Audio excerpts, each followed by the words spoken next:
Plastic body armor. Seriously. Level 3A. Let's see how it works. A couple of months ago, one of the folks that I work with here ended up telling me that they purchased plastic body armor. And I've heard about some of the plastic body armor inserts before. I actually have a older insert that you put in front of your 3A armor, and it was supposed to up the level for you there to something a little higher rated, capable of taking rifle rounds as well.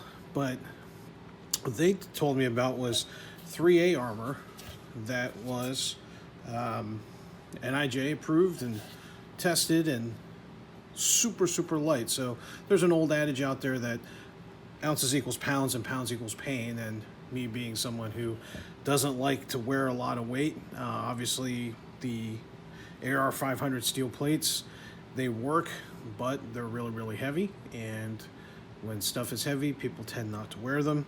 I have ceramic plates. I also have the FRAS armor from Safe Life Defense, which I'll be doing a review on. I'll probably put a link to that up in the cards, either up here or over here or something like that. But they sell this stuff on eBay, and I believe AR500.com also sells their version of poly armor. So wanted to take this out to the range and do some testing on it and see how it held up. So we're going to end the bench session here now and head on out to the range. This first test here is 10 millimeter.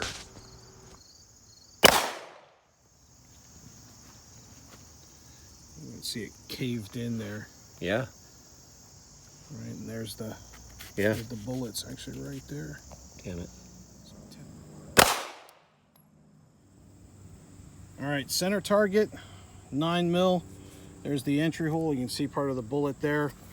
If we look at the back, no penetration, but that's where that hit is. You see the deformation right there.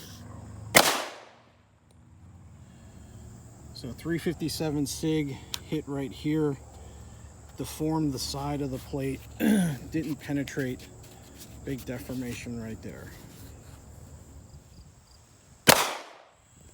All right, so there's the 40 caliber hole. You can actually peel the sticker away. You can actually see the hole right there. Bullet stuck in it. You feel it right there. If we look at the back, lots of deformation on the plate, but nothing has penetrated.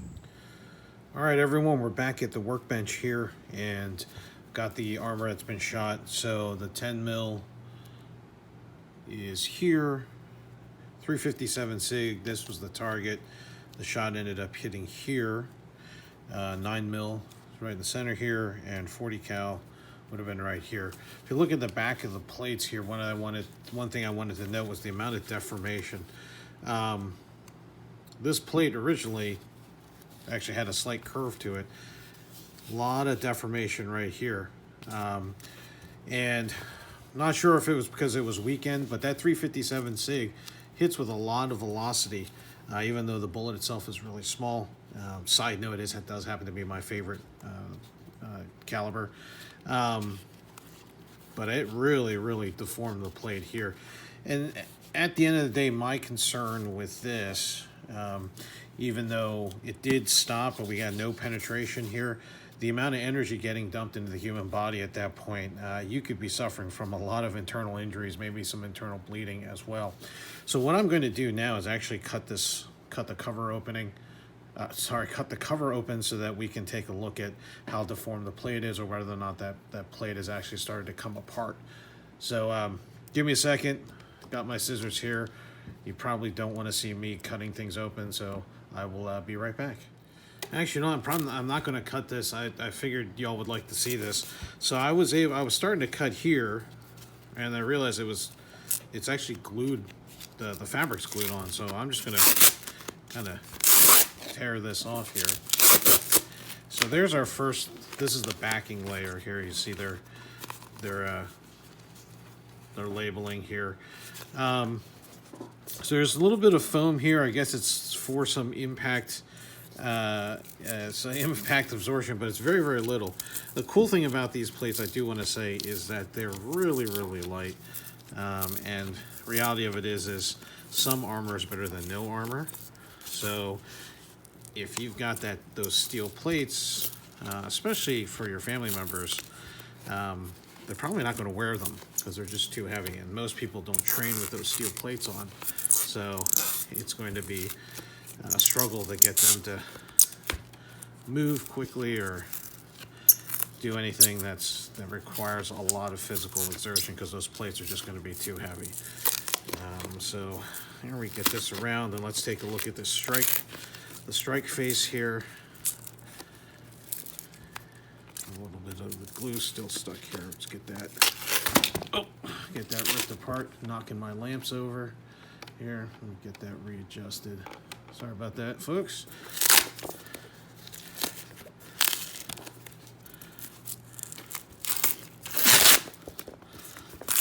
All right, so it is glued on. When we see the poly plate here, the entrance holes. Again, really good, no exit holes. But you see our sheeting here. There's our 357 SIG round sitting right in there. There's the impact hole. You guys can see that actually did, right there where my thumb is, did really go through a lot. And there, of course, is our bullet. And this was Full Metal Jacket. All right, I'm gonna strip these fibers away. Let's see if we can get down to the other rounds there. So the 10 mil is actually sitting right here on the surface. So big and slow. Well, not that slow, but still a bad day if you get hit with it. And that's right in here. So let's go ahead and pull those. I'm not sure. This was a Speer. This was a Speer Lawman 357 SIG. I'm not sure what this was. I will find out for you. This 10 mil was one of my clients' 10 mil, and might have been some sort of hollow point because you can see the cuts here in the well, not enough light. Let me see if I can fix this for you with the light situation. But you can see that there's cuts in the jacketing here, so that could be indicative of hollow point. So I'll find out what it is, and I'll actually post it in the comment section there. Not the comment section, but in the description, to let you all know what that is. So we're trying to find the 9 mil. I'm gonna keep stripping this apart. So let me start actually getting this cut apart, and I will be right back. All right, so I found the 9 mil. It's actually trapped between the fibers here.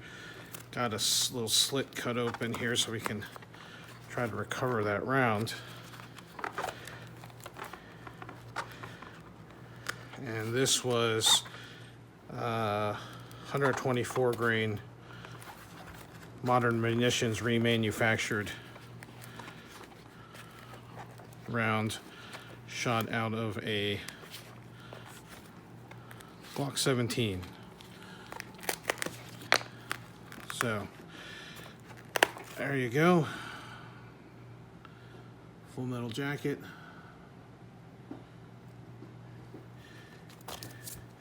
And that was in here, right about here.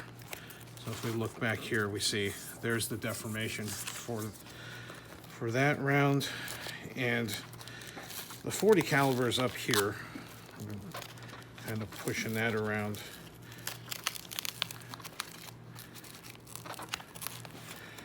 There you go.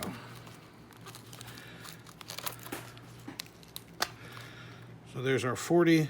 This was a, well, I think it was a Federal Full Metal Jacket 40 caliber round deformation down here. So there you go. There's our, If you see right over here, we'll put them out here.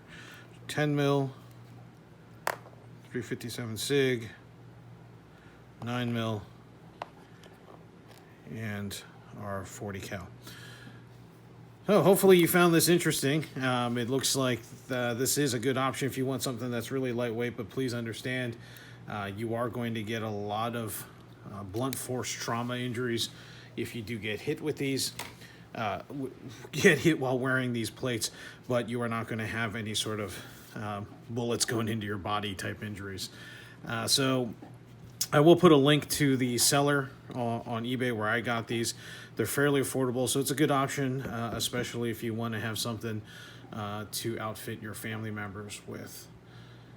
If you found this video useful, please hit the like button.